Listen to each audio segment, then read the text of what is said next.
আসসালামু আলাইকুম। দেশের প্রয়োজনে আবারও রাজপথে মুক্তিযোদ্ধারা, বললেন ডিএসসিসি প্রশাসক। জানবো তার বিস্তারিত খবর। তবে আপনি যদি যুদ্ধের জীবন চ্যানেলে নতুন হয়ে থাকেন, চ্যানেলটি অবশ্যই সাবস্ক্রাইব করবেন, পাশেই থাকবেন। বাংলাদেশ জাতীয়বাদী মুক্তিযোদ্ধা প্রজন্মের উদ্যোগে প্রধানমন্ত্রী তারেক রহমান ঘোষিত ক্লিন সিটি গ্রিন সিটি কর্মসূচি বাস্তবায়নের লক্ষ্যে পরিষ্কার পরিচ্ছন্নতা অভিযান শুরু করা হয়েছে। বৃহস্পতিবার 14 মে সকালে ঢাকা সিটির দক্ষিণ কর্পোরেশনের নগর ভবনে ডিএসসিসি প্রশাসক বীর মুক্তিযোদ্ধা মোহাম্মদ আব্দুস সালাম কর্মসূচির উদ্বোধন করেন।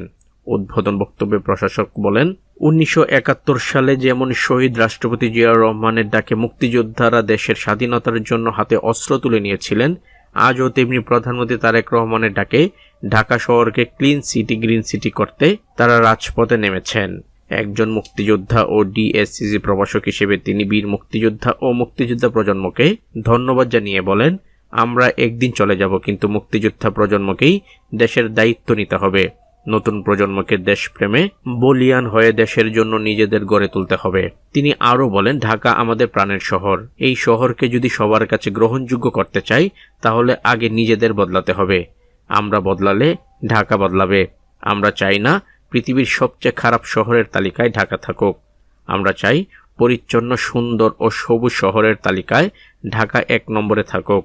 পরিচ্ছন্নতা অভিযান নগর ভবন থেকে শুরু হয়ে জাতীয় স্টেডিয়ামের 1 নম্বর গেট হয়ে বিএমপির নয়াপল্টনস্থ কেন্দ্রীয় কার্যালয়ে যেয়ে শেষ হয়। তো আজ এ পর্যন্তই, দেখা হবে অন্য এক নতুন ভিডিওতে। ততক্ষণ পর্যন্ত সবাই ভালো থাকবেন, সুস্থ থাকবেন। আল্লাহ হাফেজ।